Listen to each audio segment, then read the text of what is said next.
ఇవాళ చూస్తా ఉంటే మీ వ్యక్తిగత ఎజెండాతోని ఇవాళ మీరు 2 సార్లు ఎంపీగా అవకాశాలు వచ్చినాయి, 2 సార్లు ఎమ్మెల్సీగా అవకాశం వచ్చినాయి. ఇదే సామాజిక న్యాయం పాటించాలనుకుంటే ఏ సామాజిక న్యాయం పాటించాలని మీరు మాట్లాడుతుండ్రు. ఇవాళ మీ దగ్గర ఉన్న వాళ్ళు ఎవరికి సామాజిక న్యాయం ఉందో, మీ దగ్గర ఉన్న వాళ్ళు ఎవరికి సామాజిక న్యాయం అయింది, ఇవాళ రాజకీయంగా వారి భవిష్యత్తు లేనిది ఎంతో మంది తెలంగాణ జాగృతి నాయకులు ఇవాళ ఎక్కడెక్కడికి పోయినరు. ఇవాళ మీరు తీసుకున్న నిర్ణయం వల్ల అందరూ కూడా చాలా బాధతో ఉన్నారు. వాళ్ళందరూ కూడా వాళ్ళ జీవితాలు ఈ 18-19 సంవత్సరాలు పనిచేసిండ్రు. వాళ్ళ జీవితాలు ఇవాళ ఏం కావాలి, వాళ్ళకి ఎవరు సమాధానం చెప్తారు, వాళ్ళు ఎక్కడికి పోవాలి? ఇలా మీరు ఏ రాత్రన్నా పగలన్నా ఏ మీటింగ్ అయినా కూడా రాత్రి పగలు మీకోసం పనిచేసినాం. మీరు ఇలా తీసుకున్న నిర్ణయం పట్ల మేమందరం కూడా చాలా బాధగా ఉంది.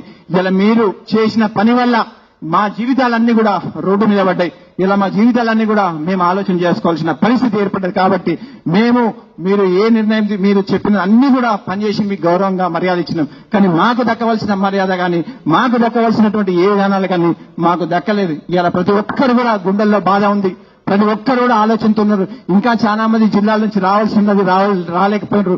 వాళ్ళు కూడా ఆలోచనలో ఉన్నారు. ఇలా ఏం చేయాలి మేము మొన్నటి వరకు ఇక్కడ పనిచేసినాం, ఇలా మా పరిస్థితి ఏంది, వాళ్ళు ఇలా బాధతో వాళ్ళ కుటుంబాలతో చర్చ చేస్తా ఉన్నారు, వాళ్ళ కుటుంబాలతో బాధపడుతున్నారు. ఇలా అందరినీ కూడా నని ఓటు కూడా నిలబెట్టి మీరు ఇలా వేరే ఇలా బీసీ విషయం మాట్లాడుతా ఉన్నారు. అసలు తెలంగాణ జాగృతి అనేది పక్కన పోయింది. ఇలా నేనేం అడుగుతున్నా అంటే అసలు తెలంగాణ జాగృతి టీఆర్ఎస్ కోసం పనిచేసే కేసీఆర్ కోసం పనిచేసే తెలంగాణ జాగృతి మేమందరం అసలు పనిచేయాల్సిన వాళ్ళందరం కూడా బీఆర్ఎస్ కోసం పనిచేసే తెలంగాణ జాగృతి ఇక్కడ ఉన్నది.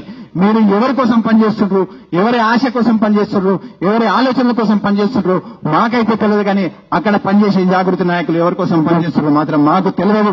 మేము ఇక్కడ మాత్రం బీఆర్ఎస్ కోసం కేసీఆర్ గారి కోసం పనిచేసే జాగృతి నాయకులందరం కూడా ఇక్కడ ఉన్నాం. అదేవిధంగా కేసీఆర్ గారి కోసం పనిచేస్తాం. కేసీఆర్ గారికి ఎప్పుడు చెప్తా ఉండే ఏ నిర్ణయం తీసుకున్నా ఖచ్చితంగా తెలంగాణ ప్రజల కోసం, తెలంగాణ ప్రజల ఆశల కోసం, తెలంగాణ ప్రజల అవసరాల కోసం నిర్ణయం తీసుకుంటా. ఆ నిర్ణయానికి సార్ తీసుకున్న నిర్ణయానికి మేము కట్టుబడి ఉంటాం. కాబట్టి రాబోయే రోజుల్లో ఇంకా ఎంతో మంది నాయకులు వాళ్ళ జీవితాలు ఎక్కడికి పోవాలి, వాళ్ళు ఏ విధంగా ఉన్నారు చాలా బాధతో ఉన్నారు. కాబట్టి నాతో పాటు